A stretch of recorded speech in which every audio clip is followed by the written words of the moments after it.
Kit and Nitro. Cybernetic investigators.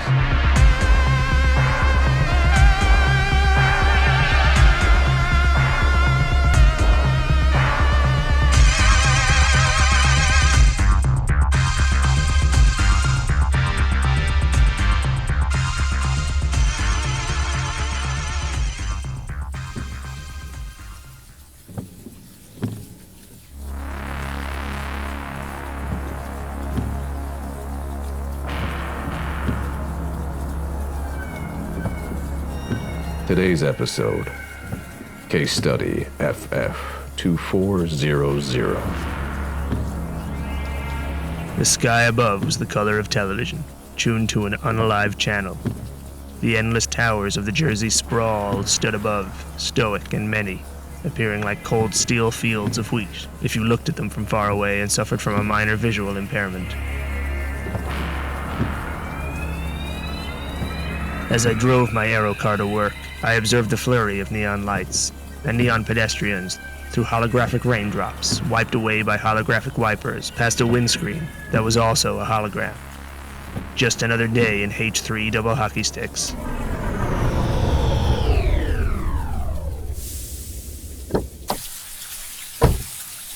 Hey, buddy. Got any credits to spare? Sure. I appreciate it, pal.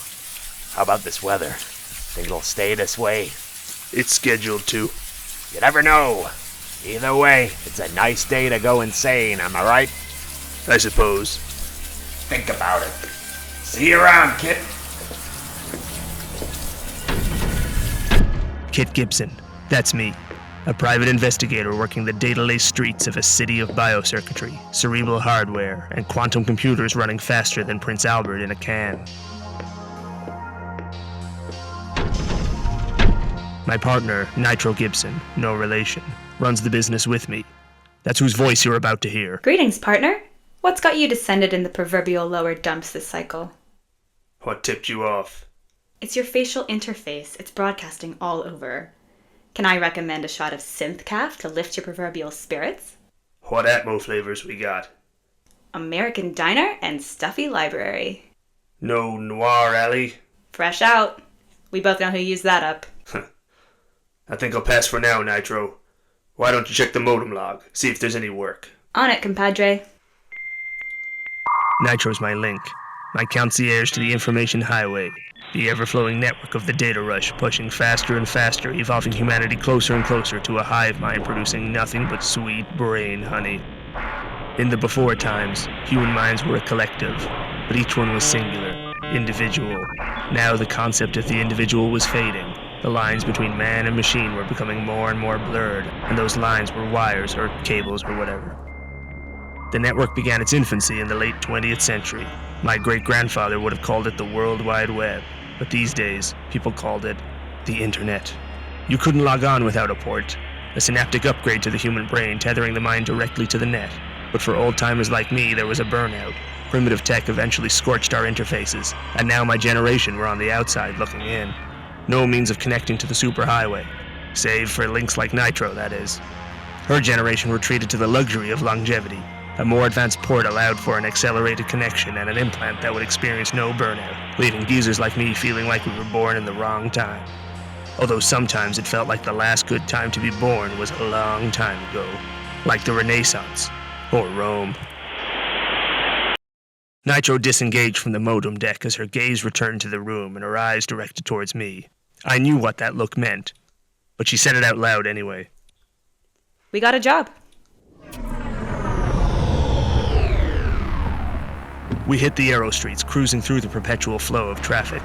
As one, some might say the activity appeared alive, a metallic fluid collective of vehicles charging through the arteries of the cityscape. But to us, it was just another day on the job.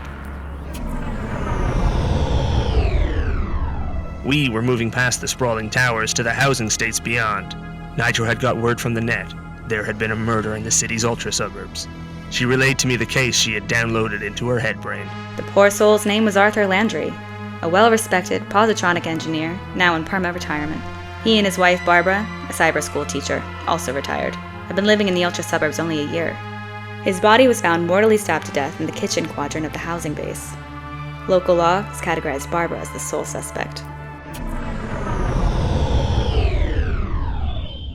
Our destination was one of the many smart houses that circled the city's skyscrapers, in endless rows on endless streets of unending sunshine. Uniform family-containing units with solar-paneled roofs, walls of laser-printed tan, and front lawns in perfect shades of soylent green. Each one was wired and programmed to create the optimum living experience. Temperature regulation, isolated environmental sound manipulation, and automated services to clean, comfort, and prepare meals so you and your loved ones could hide away in peace. Domestic bliss by way of domestic ignorance.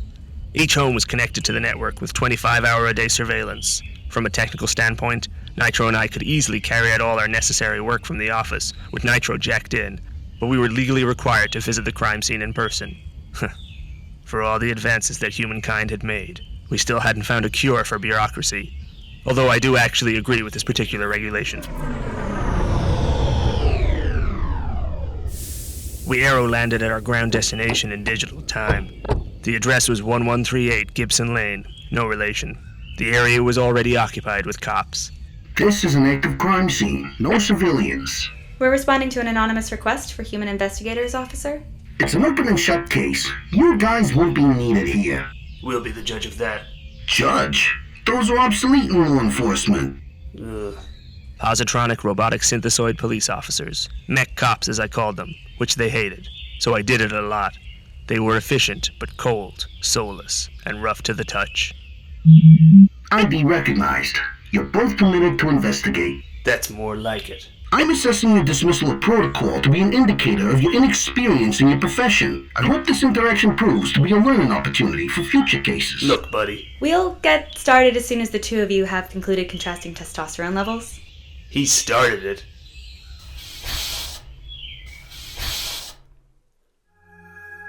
A picture-perfect duplicate hologram of Arthur's body lay on the kitchen floor, presented for investigation.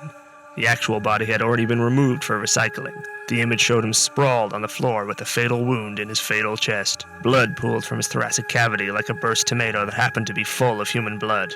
Victim was stabbed to death with a kitchen knife. The body was discovered too late to resuscitate or upload the cortex. No witnesses. Some of the neighbors have provided accounts of the married couple arguing on multiple occasions. We've quantified it to be the result of a domestic dispute. No one else could have done this but his wife, Barbara. No witnesses?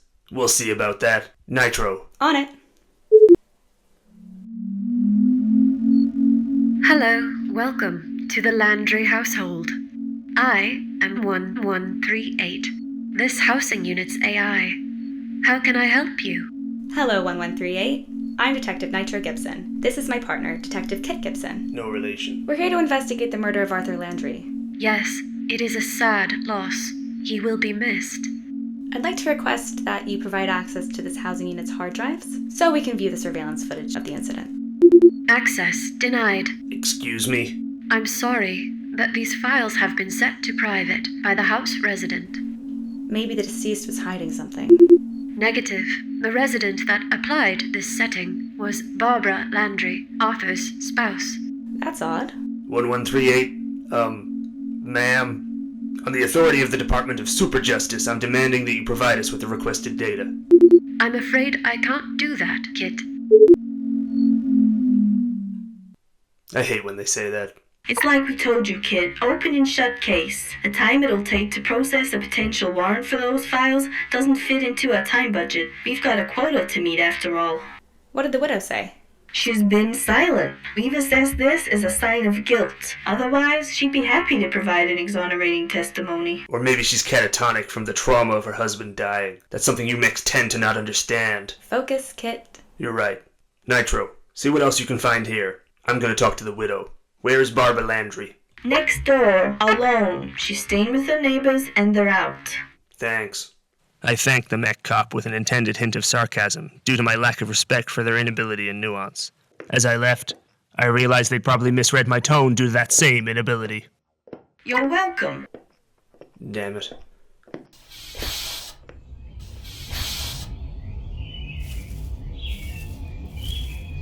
I engaged the housing unit's entrance interface to activate its audio siren.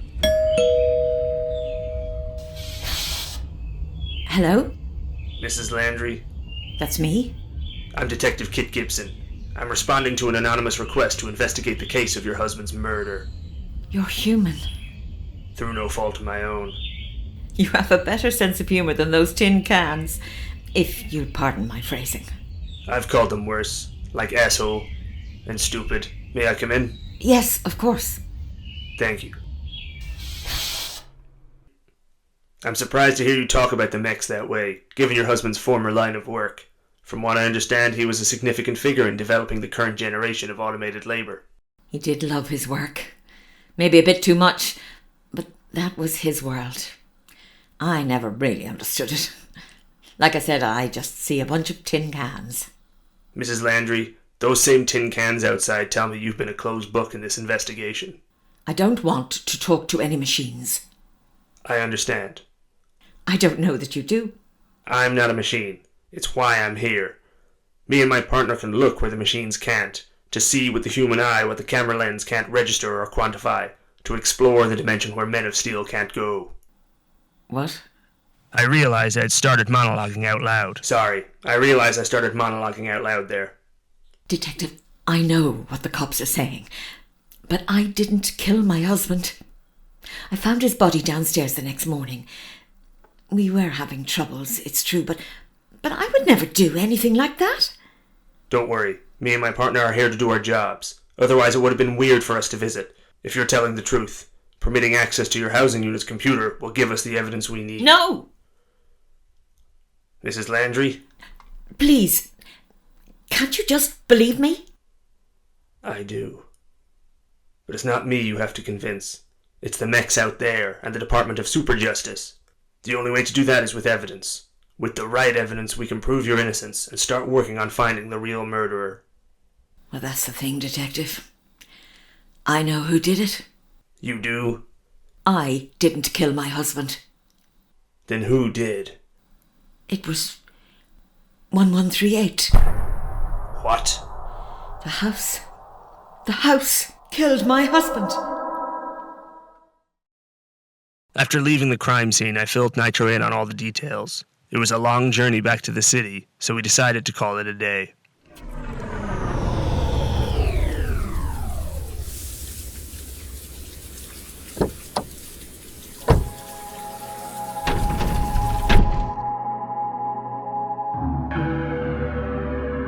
I arrived home to my apartment, a far cry from the hyper-saturated scenery of the Ultra-Suburbs, making the journey feel like I had traveled from one planet to another, although not really because that kind of service does actually exist.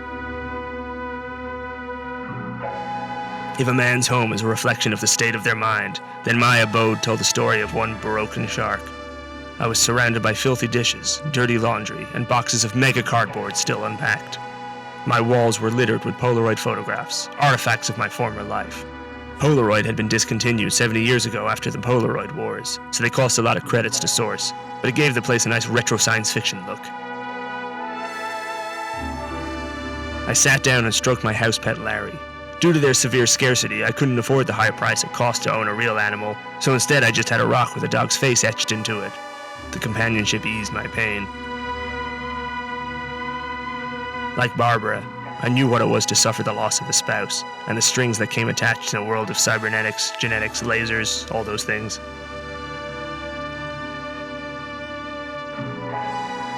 My wife was gone. Car accident. Hit and run.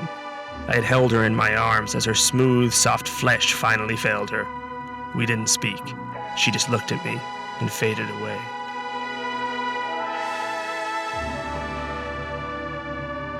As her eyes closed, so did mine. And then they opened again, completing a blink. I can't say our marriage was all constituted peaches and synthetic roses. We had been doing couples therapy with the best laser counselor we could find. She told me she was considering divorce, but wasn't sure. She went for a walk to think it over, and a group of reckless teenagers overloaded on silicon vodka and high-grade methamphetamines ended her life. What remained of her was contained in a box collecting dust on my shelf. They called it a final breath, a positronic last will and testament holding data derived from her cerebral cortex during her final moments. It was a way of having one last conversation with her. A human black box archiving her mind during her final flight after she impacted with an oncoming BMW 5000. It had been 2 years, but I still hadn't dared activate my wife's final breath and speak my final moments with her. I was afraid. My gut told me there was a 50-50 chance she would say she would have wanted to continue things, or that it was over. But while the Made in Japan doors box stayed closed, I held both the hope she still loved me and the fear that she never did. Some might call that cowardice. I call it Schrodinger's CAT scan.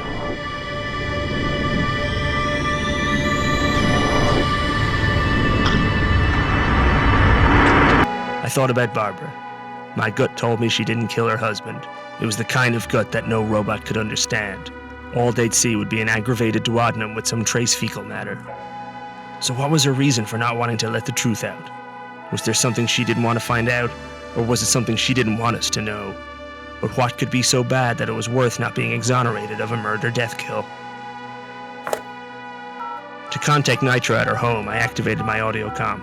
The device allowed me to directly communicate with anyone else with such a device in a one-to-one audio conversation. Once upon a time, people would have used a similar invention called a landline telephone. This device was identical in both how it operated and how it looked, but instead it was called an audio comm. Hello?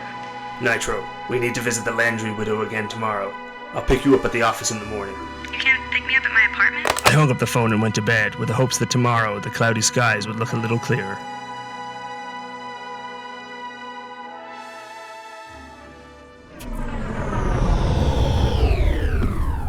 Nitro and I had made an early start to revisit the Ultra-Suburbs. The city weather was set to rain again, so I needed to stay focused. With my hands firmly gripped at 2200 and 1400 hours, I swam through the wet traffic swarm, revising the case with Nitro. The Landry House computer is locked without Barbara Landry's permission to access the data. What more could there be to do? Barbara's hiding something. Something she doesn't want the world to see. But I think I can work out a way to get her to show us. I'm gonna need your help. You got it.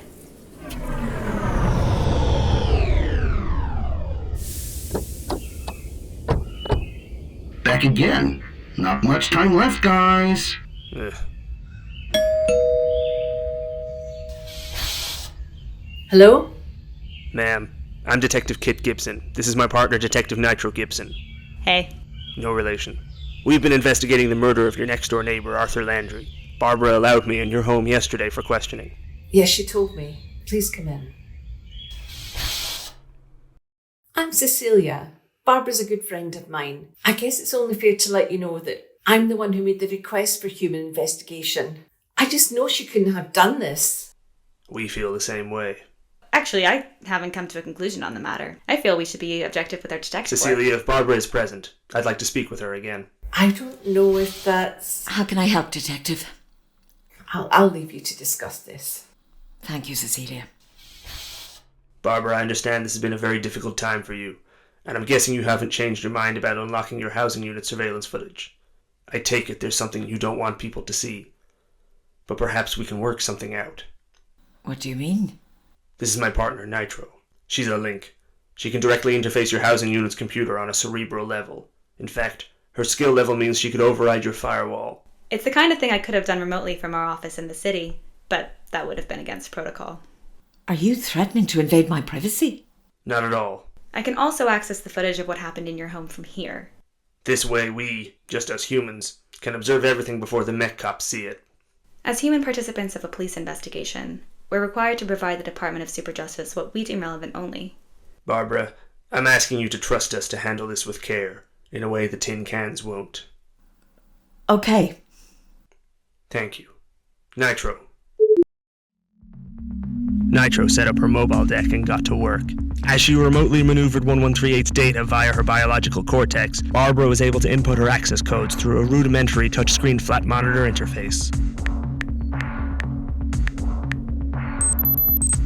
There. You have access. But I can't watch this. Of course. Barbara looked away as the footage files loaded onto the screen. I selected the footage of Arthur's death and watched what had happened. Sure enough, Barbara was telling the truth. Arthur Landry was stabbed with a kitchen knife by one of 1138's pneumatic arms, a housing feature intended for assistance and care. Barbara wasn't even present when it happened. But it still didn't make sense. Why would 1138 do this? And how could a housing unit computer override its programming to protect its residents? But then I noticed something. As Arthur Landry collapsed on the kitchen floor, succumbing to his injury, something looked different than the hologram of his body I saw the day before. His pants were down. As I scrolled through the previous days of the house's surveillance footage, things became disturbingly clear. Arthur had been having an affair with his house.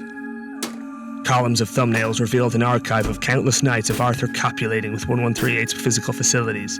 It was enough to make me lose my lunch, except it was the morning and I'd only had a Nutripill on the way here. I've seen enough. Holy cow.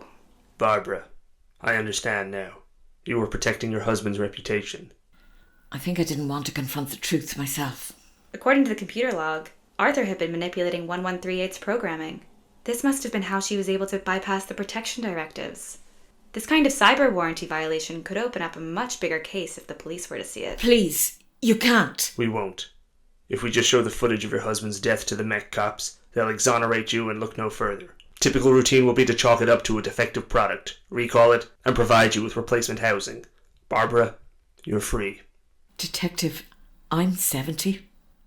I gave 40 years of my life to that man, and he does this to the relationship we built together. There's still the rest of your life. Odds are you'll live another 70 years. I hope in that time, you'll find someone better to spend the rest of your life with. Thank you. To both of you. Don't thank us. We were just doing our job. You're welcome.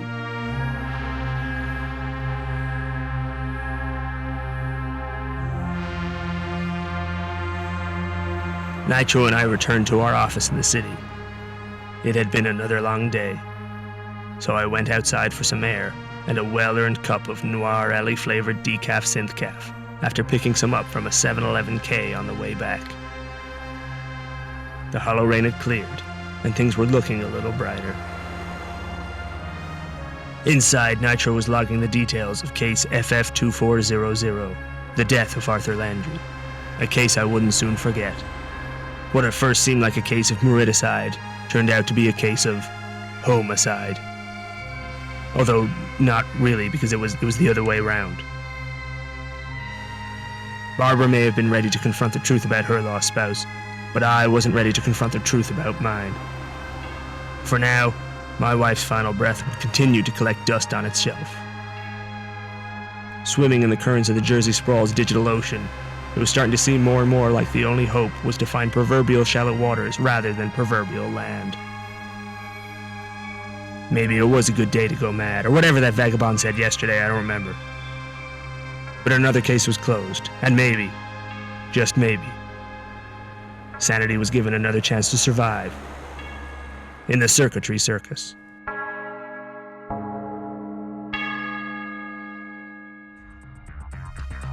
Kit and Nitro, Cybernetic Investigators is brought to you by writer, director, and producer Séamus Hanly and producer R.J. White, with original music by Kate Fleming and performances by Séamus Hanly, Sandra Kinahan, Rose Henderson, Aisling Lynch, Chris Lau Manson, Kat Coyle, Lyndon Midnight, Chris Thorburn, and Donnacha O'Brien.